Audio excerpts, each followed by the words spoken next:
G'day fellas, and welcome to a massive news video for Age of Empires. In this video, we're going to dive into the brand new announcement from Microsoft that talks specifically about what's going to be coming in 2026. So let's get into it, because it's going to be an absolutely huge year for Age of Empires.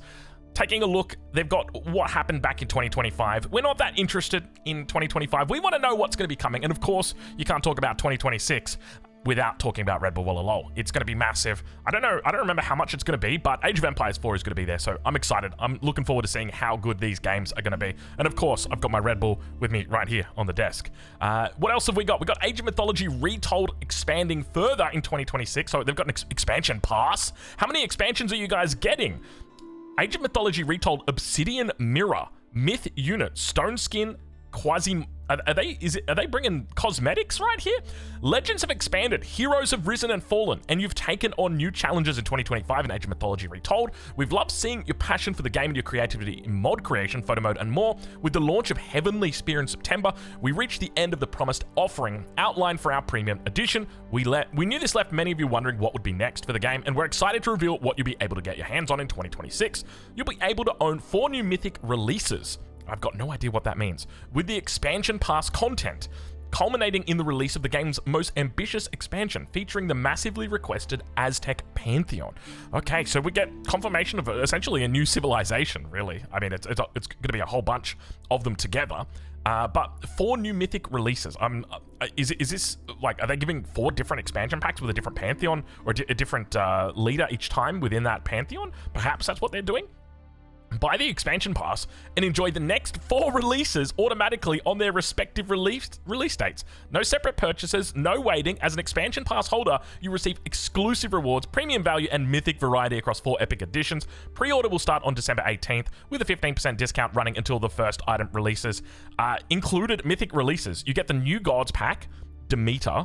You get the Ultimate Fan pack, a Golden Mark of Support, Blood and Bones pack, Beauty in Battle, and Obsidian Mirror, Rise of the Aztec Gods. Now, I don't actually play Age of Mythology, but I want to go through this and just see exactly what they're offering, because to me, look, there's a part of me that says never pre-order, and then there's also a part of me that says, I know there's so many Age of Mythology fans out there right now who just can't wait to get their hands on this bad boy, and they will do this in a heartbeat. So let's take a look and see what they've got. So, command the power of the Harvest Goddess herself, unleash new god powers and myth units that reshape the battlefield and bend the will of nature to your strategy. So it's a brand new god that you can choose, I'm assuming. Ultimate Fan Pack. By the way, I've forgotten the terminology that we use for Age of Mythology. There's a pantheon, which is like your overarching, like the Greeks are pantheon, right? And then you've got different gods that you can choose within that, right? I can't remember exactly. It's been too long since I played AOM. Show your devotion to Age of Mythology Retold with this supporter-themed collection. Adorn your temples and town centers with shimmering gold, display unique Pantheon icons, and stand out as one of the faithful. Now, I know so many people are going to hate this. I know people are going to think this take that I'm about to say is a terrible take, and I understand that. But I just want to say, anytime that the devs are providing an opportunity for us where we can give them money, obviously, for those that can, where it's optional, I think that's a good thing, because at the end of the day, if a game can be profitable, we live in a capitalist society, it's a business, and we want them to be profitable so that we get more content, right? For me, that's what I care about. I want more content. I want to enjoy more content. I know that that's not a popular take, and I appreciate that. I also just like cosmetics, right? I've been banging on about the cosmetic drum for a long time, and I think this is a great way to implement it. So, going down this route, we've got Witness Warfare like never before. This visual overhaul introduces dynamic blood systems, prismatic essence for myth units, and evolving transitions that make each skirmish feel visceral and alive. Exclusive to expansion pass owners. I don't know how I feel about that. Like the whole concept of like blood, like dynamic blood systems. I don't know what this means, but like it almost sounds like you're giving graphical updates. That I'm probably not okay with. I feel like that should probably be base game, but it's one of those things. Everyone's going to have a different opinion and a different level. And then we've got Obsidian Mirror, Rise to the Aztec Gods, the centerpiece of the expansion pass. One of the most requested pantheons in franchise history finally ascends. Enter the world of the Aztec Gods in a sweeping 12-mission campaign that spanned continents and celestial realms. Wield divine monsters, call upon gods, good luck saying those ones, and lead your civilization through an era of obsidian fire and sacrifice. This is more than an add-on. It's a full-scale expansion introducing an entirely new culture, pantheon, and divine playstyle. Okay, so basically it sounds you're essentially paying for pre-ordering with this Mythic Pass. And keep in mind, you can probably purchase them all individually as well if you want to do that, but obviously it's going to be cheaper for you to do. I think they mentioned, what was it, 15% off? I mean, at the end of the day, as I said, there's going to be Age of Mythology bros out there that just immediately buy this, right? And this is probably for them. But I'm curious to see how people react to this type of thing here, because we did see something similar in Age of Empires 3. Obviously, that didn't go too well, so maybe they've learned lessons from that about how they implement it. I will say, I'll have to see the details on this one, because I don't know how I feel about having graphical differences between game versions that you're not really giving it at the base level. Like, I would like to see that at the base level, not in an expansion pack that's paid exclusive. But yeah, I'm curious to see how they implement it. So Age of Mythology getting a massive update right there. What's next? Let's take a look and see. Age of Empires. Oh my lord. Okay. All right. It's here. Age of Empires Mobile PC Edition. Empires Clash Heroes Rise. Earlier this year, we announced that we'll be bringing Age of Empires Mobile to PC, and today we're excited to say there's not long to wait. Age of Empires Mobile PC Edition will arrive on Steam and Windows Store in early 2026. The game's been available for Google Play and Apple App Store since October 2024 and has seen millions of players from around the world build their kingdoms, taking part in massive battles. Now optimized for PC, players can experience the game with mouse control, full keyboard navigation, refined UI, and enhanced 4K visuals. I'm pretty sure, isn't this game just like Clash of Clans but just reskinned? Isn't that like what it is? I don't want to put words in people's mouths here, but like, isn't that essentially what it is? Like, the whole idea is that you have to wait long. Like, you build up your base, but the way that you're building up your base, excuse my YouTube recommendations right there. The way that you build up your base is by waiting, and then if you don't want to wait, you pay. Am I wrong? Maybe I'm wrong. Maybe I've got that wrong. That's. I mean, don't get me wrong. This looks super cool. I love the look of this. I feel like the aesthetic is absolutely on point.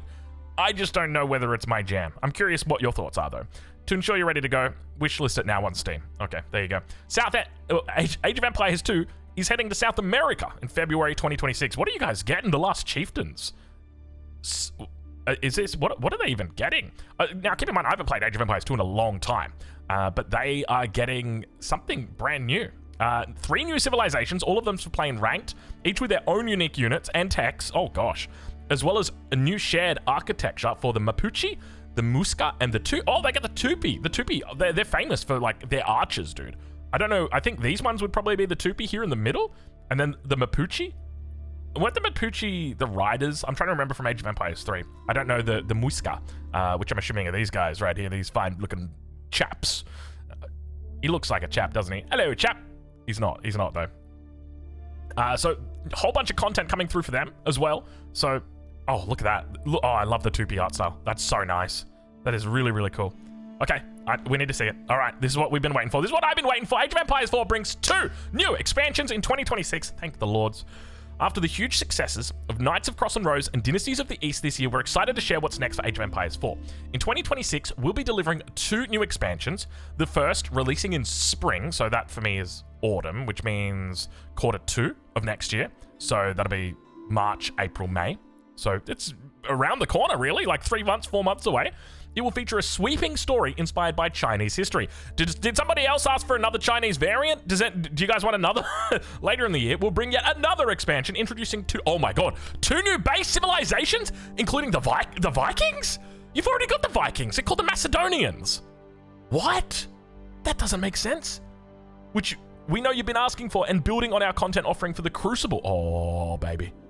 We've heard your feedback around co-op missions for Crucible, and this is something the team is looking into alongside their work on the 2 2026 expansions. We don't have specifics to share just yet in terms of timelines, but we're incredibly happy to see your response to the new mode and excited to expand on it in the future. Thank you for a record-setting year in 2025. Your passion and excitement have made Dynasties of the East the Age of Empires franchise's fastest-selling expansion pre-order yet. We look forward to taking the game in more new directions and expanding on how you can play in 2026. Okay, so that's it. So let's talk a little bit about this. So first and foremost, wow. Okay, so we got 2 new expansions, which is amazing. Now, one thing that's interesting here is that they've specifically mentioned that the expansion that's later in the year will introduce 2 new base civilizations, which means almost certainly the expansion pack that they're releasing in spring is only going to have variant civilizations. So I don't want to see those Reddit posts. I'm a Reddit mod. I don't want to see those Reddit posts of people saying Z, another variant civ. It's like, hey, man, yes, I agree, but get it out now, right? Go post now. So we get, was it 2 new civilizations? Will be 2 new expansions. The first, it'll feature a sweeping story inspired by Chinese history. So it sounds like we're also going to be getting a campaign. Yeah, told via a new campaign later in the year. So almost certainly there's going to be new civilizations with this. What if we see, like, imagine if we saw 2 Chinese variants? Like, don't get me, the Chinese aren't the most played civilization, but when have they ever really cared about that? Like, there's definitely the ability to do it. There's so much Chinese history that you could absolutely put into an entire civilization. But would you want to do that? Probably not. You'd probably go, like, I don't know, like 1 Chinese and then 1, I don't even know what's left. 1 Rus? That could work, maybe, a Rus variant. I don't know whether you'd do it at the moment because of the war and everything and politics. And then 2 new base civilizations, including the Vikings. So we've already kind of got the Vikings. So I wonder if they changed the Macedonians because of that, whether they leave them the same, whether there's a completely new redesign of them because of it, or whether the Vikings have just a completely different approach.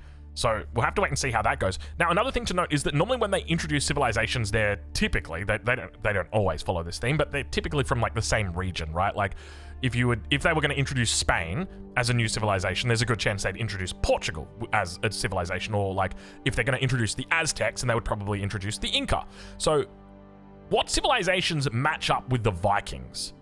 I don't know enough about history to really give a good idea of what that might be, but nonetheless, it's great to see that it's base civilizations and they're confirming it right here. And I was literally going to flag it if they didn't say it. I'm like, you better be putting base civilizations in, because we're running out of civs here. We got 26 civilizations in the back and I've mastered them all. No, I'm just kidding. But seriously, it's nice to have the new base civs. And I will also just say right now, the fact that they have flagged Dynasties of the East as the franchise's fastest selling expansion pre-order yet. I don't know, like, this is very specific, right? Like, you know, it's not best selling expansion ever. It's fastest selling expansion pre-order. So does that mean that it sold the most pre-orders? Does it mean that it sold the most pre-orders in the first 24 hours? Does it mean that it sold the most? I think that's probably what it means, right? Fastest selling. Like, it would have gone and then it would have like tapered off. So obviously with that, that's another good sign, right? And you got to remember that when it comes to like the overarching perspective of business, of capitalism, of all that stuff, there's going to be bigwigs that are sitting in an office somewhere going, yeah, you know, that Dynasties of the East, that did kind of sell pretty well. Let's put them down for another 2 expansions. And then they're going to like reach out to their guy and be like, did you want to put some, you know, you want some extra money for this one? Like, could you really send it? That's probably what's happened right here. So we could be in for even more expansions in 2027 on the basis that 2025 did so well, because these things take time. You got to remember that. But of course, that's another consideration. I will just say the fact that they're also adding in for the Crucible as well. Did they confirm that we've got co-op in here? We've heard your feedback around co-op missions for Crucible. And this is something the team is looking into alongside their work on the 2026 expansions. Wonderful. So we don't have specifics to share just yet in terms of timeline, but we're incredibly happy to see your response. So I would say don't expect this coming out in spring. Instead, expect it later in the year with the 2 new base civilizations. Other changes I would like to see for the Crucible, I'm going to flag them right now, just so that they're in this video, and I'm going to do it everywhere I can. This is something that Winter StarCraft actually pointed out specifically. So if you look at StarCraft 2 and the way that StarCraft 2 does it, they have, number 1, it's called mutators. Basically, if you took Crucible, and then imagine you're playing a game of Crucible, and all of the enemy units run really, really fast. The mutator would be called like Berserk, as an example, and that would be the specific mutator for that week. And then the next week, you might get a different mutator, and that would be like all of the enemy units have poison, or the enemy, you know, there's all of these different potential mutators that you could have, and they could affect your units, they could affect the enemy units. So I think bringing that in would definitely be a massive benefit to the replayability of the Crucible.